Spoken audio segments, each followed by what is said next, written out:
ucapan ini kalau kata orang dulu tuh mulutmu harimaumu. Kalau kata di agama Islam ucapan adalah doa. Ucapan ini punya kekuatan.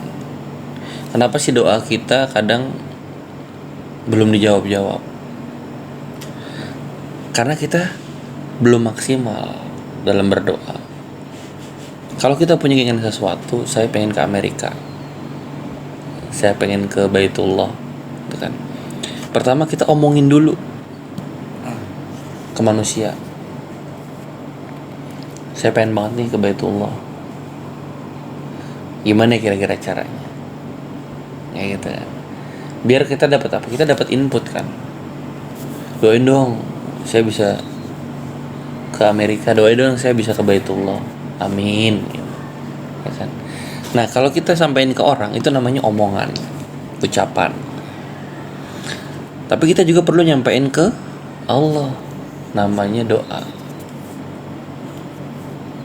Kita terkadang minta, ya Allah, saya pengen punya mobil, saya pengen punya mobil, ya kan? Tapi ketika kita jarang ngomongin ke orang, gitu kan? Jarang kita ngomong ke orang. Berarti itu jadi penghambat tuh, Sir. Iya, itu kan ikhtiar kita. Sekarang emang cukup amin gitu dong? Nggak cukup kan? Iya. Harus ada ikhtiar. Kurang maksimal. Nah, ikhtiar kita harus kita omongin. Kita juga harus sering-sering ngomong ke telinga kita sendiri. Dalam artian ngomong sendiri. Ngomong sendiri. Saya pengen punya mobil. Saya pengen punya ini. Saya pengen punya ini. Saya pengen punya ini. Kan ada di rukun sholat itu ada bacaan-bacaan yang harus dibunyikan kan. Karena telinga ini sangat percaya dengan mulut yang terdekat. Telinga ini lebih percaya dengan mulut yang paling dekat. Mas Ipal datang ke sini bawa mobil ya. Mobil dari mana? Masa gue punya mobil? Gak mungkin lah, bilang gitu. Kita kan kadang sering merendahin diri kita kan. Padahal bawa mobil ya. Amin, alhamdulillah, insyaallah ya. Doain aja. Nah, kita salah ngomong. Kita sering pikiran kita juga selalu gitu. Mikir, wah, bayangin, diimajinasin dalam pikiran kita. Saya punya, ambil merem, wah, kalau saya punya ini.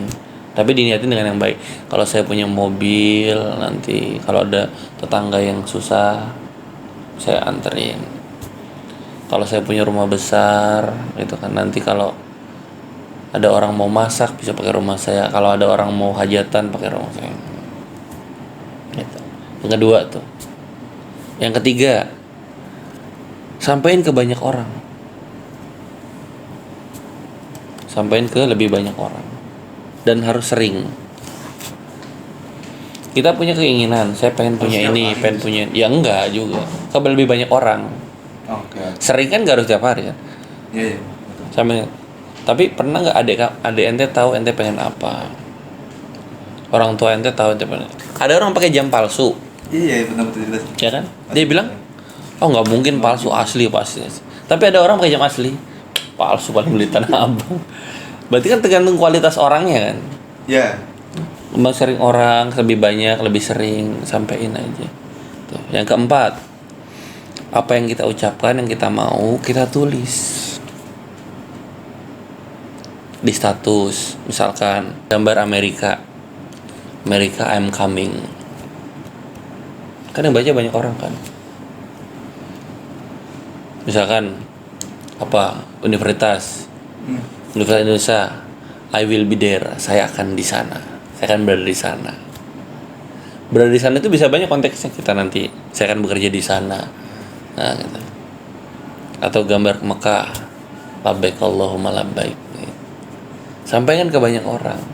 Tulis itu kan sekarang nggak harus ini kan, tulis itu harus bisa di WA, ya kan, bisa di mana, ya, Bebas. itu bebas tulis. Nah, tulis apa yang kamu ucapkan dan ucapkan apa yang kamu tulis. Kan Allah udah kasih contoh kan. Allah, ya tanda manusia ya, Allah itu menyampaikan firman dan dituliskan dalam Quran. Quran itu yang harus itu. Nah, yang kelima, apa yang mau kita ingin lakukan saja. Lakukan saja gimana nih? Misalkan punya mimpi apa, pengen apa? Pendidikan ya, Sir. Pengen pendidikan. Lebih- Nah, pendidikan lakukan saja. Saya bingung gimana lakuinnya. Gabung sama komunitas. Kan sekarang banyak grup kan? Banyak grup. Atau gimana? Pelajari, belajar tentang pendidikan. Apa pendidikannya bagian apa nih? Saya mau pendidikan tentang mekanik, ya pelajarin. Gambar atau desain. Oh, nanti saya mau punya perusahaan otomotif. Ini desainnya. Ival apa otomotif gitu. Desain, gambar, bikin. Bismillah. Atau insya Allah saya akan punya perusahaan. Ngomong aja dulu. Nah, itu kekuatan omongan. Kalau kita ngomongin negatif berkali ya kembali ke diri kita. Kalau di ilmu otak itu namanya subconscious. Apa yang kita ulang itu akan dari diri kita. Itu akan jadi kenyataan.